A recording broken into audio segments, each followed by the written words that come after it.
Am I the a-hole for not acknowledging my step-grandchildren when their mothers, my stepdaughters, made it clear I was no family of theirs?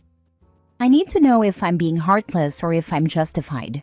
I, 52 female, am married to my husband. Let's call him Mark, 57 male. I have 3 children with my husband and 3 stepchildren from his previous marriage. My husband's previous wife died in childbirth, leaving him with 2 daughters, Eva, now 38, and Lisa, 36, as well as my stepson, Michael, 27. Michael is my son through and through, but my stepdaughters never acknowledged me in any capacity. On a good day, I was simply the woman married to their dad. On a normal day, I didn't exist, and on bad days, I was the pick-me girl who tried but failed to replace their mom. They went low contact with my husband when they left for their respective colleges, and no contact with me. A behavior that was encouraged and, I'd say, heavily influenced by their maternal grandparents. They came back into my husband's life when Lisa was getting married, with demands that he pay for her wedding and house, something he agreed to and later did for Eva as well. I felt like they were just using my husband, but I didn't say anything about it, as I saw how happy he was to have them back, especially after being devastated when they ignored him for so long. They didn't invite me to their weddings and made it clear when they had kids that I was not their family. My husband and son tried to push back against this, but I discouraged it, as I didn't have much of an emotional connection with them. I chose to let it go and not make a big deal about it. They rejected me enough as teens, and I said nothing, because I didn't want it to come across as if I were forcing myself on them, but I definitely don't need to stomach that behavior from them as adults. We continued on like this for a couple of years, but things changed when Michael and my other son Tyler got married and had their respective kids. My daughters-in-law involved me with everything in their lives, including their children's births. As a result, I'm very close to them and their kids. I only see Lisa and Eva's children at family gatherings and have no relationship or emotional connection to them whatsoever. Lisa and Eva have recently started a campaign against me to extended family members about my extreme favoritism toward my grandkids and lack of effort toward their kids. Honestly, I'm not bothered, and they aren't lying. My grandkids from my 2 sons are highly favored by me. They can never confront me, as we almost never talk beyond hellos, how are yous, and goodbyes. But they've also tried to involve my sons and their wives in this mess. Michael and his wife were there when the wedding fiasco went down, so they're not buying into this nonsense. Tyler is unbothered, as their treatment of me also extended to him and my other 2 children. His wife is loyal to me, but feels very sorry for the children involved. My husband has made it clear that he will not force me to do anything I don't want to do, the same way he didn't force them to involve or include me in their lives or that of their kids. Extended family members are very vocal about their disapproval of my behavior, but I don't treat those kids badly. I'm hardly ever around them. When I am, I'm very polite toward them. I don't initiate hugs, as I don't want to overstep, but I return them when they're given. I buy gifts for them at Christmas, just like I do with every other child. When together, I include them in any activities I do with my other grandkids, as I don't want them to feel left out. I treat them all equally during those moments. I just don't go out of my way to involve myself in their day-to-day lives like I do with my other grandkids. And honestly, I'm totally unbothered by Lisa and Eva's campaign against me. I feel like they made it a point to reject me, and also rejected me on behalf of their kids, and that's why I'm not close to them. I honestly don't feel like putting in the effort at this point. I'm human, and I've been rejected enough. I don't want to let them or their kids in, and I feel like they only want in because they see the benefits my other grandkids get to enjoy. I think they want to manipulate the situation and use me for their benefit, just like they used their father. I think their children are also just tools in this situation. And unfortunately, I'm not in a position to do anything for them, as that would mean allowing their mothers to have access to me, and I'm not comfortable with that. Am I wrong for keeping the distance and not really wanting to acknowledge them as my grandkids? Now for the top comments. Not the a-hole. Your stepdaughters are just mad that they're not getting the reaction they wanted from you. Literally gave them nothing. Now they're using their kids as last straw for emotional guilt. Again, too bad you have none for them. Seriously, they've been cold for years and now want to use their kids to force a connection? Nah, you don't get to treat someone like they're nothing and then expect them to suddenly pour love and energy into your life. That's not how any of this works. It doesn't sound like they want a connection with OP though. It's just extended family that are getting involved and coming after OP. It sounds like someone asked the daughters about OP's relationship with their kids, and they blamed her for why the kids rarely see their step-grandmother, and eventually it got around and caused the extended family to come after her. Well, honestly, it sounds exhausting. I'm just wondering though, do you think that extended family's disapproval stems more from genuine concern for the grandkids, or simply a desire to get to you? It's a tricky situation. Trust me, it is as exhausting as it sounds. Apart from feeling like they are using the children, I haven't seen anything to suggest that they treat their kids badly or that there's anything to worry about. I can't figure out my extended family as well. They were against what happened with the wedding thing. And this is what's making me a bit unsure. Some are aggressive and unreasonable in their approach, which makes me think they just want drama. Those that have taken calmer approach are just so repetitive with it that it makes me feel like they're trying to calm me into submission. Next story. Am I the a-hole for telling my sister to stop talking about her divorce around me? My sister and her husband are getting a divorce. He moved out of the family home and filed. My sister didn't see it coming despite warnings that it could happen because she went behind his back. The story basically goes, she married him, knowing he had absolutely no interest in having his mom, stepdad, or half-siblings in his life. He didn't like his stepdad. He didn't want half-siblings. That was something everyone in our family knew. He was open about having no desire for contact. My sister married him, had kids with him, and then decided he was wrong to deny his family for being steps and halves. So, she was making contact and introducing the kids behind his back. She argued with him when he found out and said if nobody else, his half-siblings deserve to be included because they're the most innocent in his family. They didn't ask to be born and weren't a part of any of the wrongs his mom and stepdad did. He told her he wanted nothing to do with them and they weren't his real siblings anyway. He also told her she had gone behind his back and betrayed his trust, and he was not going to stand for it or allow their kids to see that man as grandpa or those kids as aunts and uncles. My sister doesn't want her marriage to end, but has also been angry at her husband because he's correcting stuff she told their kids about the stepdad and half-siblings, and has told their kids they, stepdad and half-siblings, are not family and stuff. She's mad at him for that, because the kids are more resistant now to contact with their paternal side. And don't call them grandparents, aunts, or uncles anymore, but she also doesn't want to divorce her husband. It's a mess. It's crazy. My parents are encouraging her to open up and stuff, to talk about it. I'm less sympathetic and patient. It's 6 months on from him filing, and I can't be around my extended family without hearing about this. My sister goes from bad-mouthing her husband to saying she hopes he calls off the divorce and they can work out and be a family again.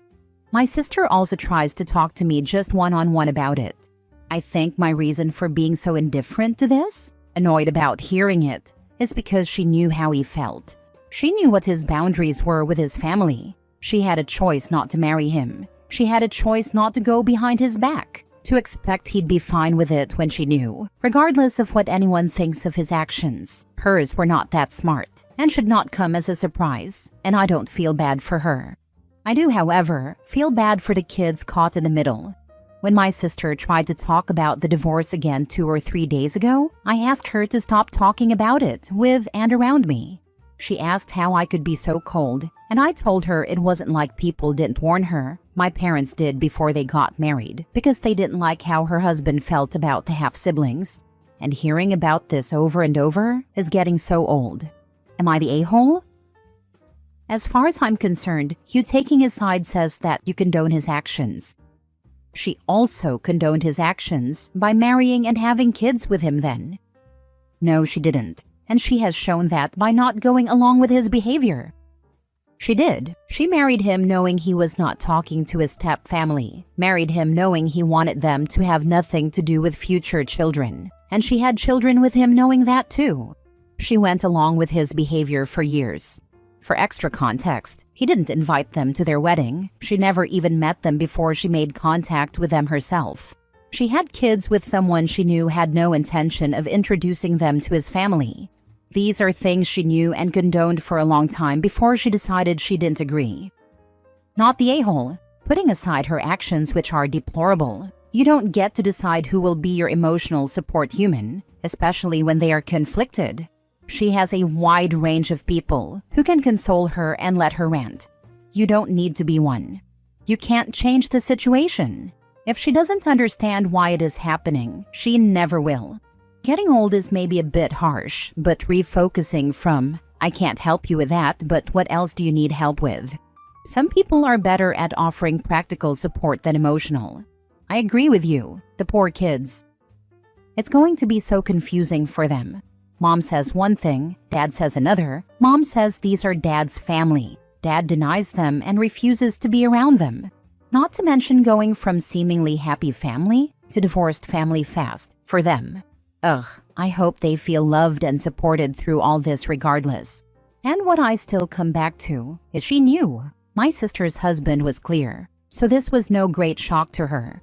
She just felt she knew better than him and she could get away with it, with nothing else changing. I'm entirely confused as to why it's so important for your sister that she and her kids have a relationship with his step family. They mean nothing to her. They mean nothing to him. As far as the kids know, they're just distant cousins. So why is she so adamant? She knew it was going to cause issues. She did it anyway, and then doubled down afterwards. I'm calling her lies. She sabotaged the marriage because she didn't want to be the one calling for the divorce, and now she needs to play the victim to everyone and anyone she can possibly do so, in order to provide her a cover story. She wanted to be the hero who brought the family together. Last story. Am I the a-hole for expecting my husband to be home every night that we have his kids, my step-kids, at home? My husband has 2 kids from his previous marriage. Both boys, 12 and 14. They are sweet kids, but they're teenage boys. They're wild. They tend to get into fights. They're messy, and listening is not their best life skill at this stage of brain development.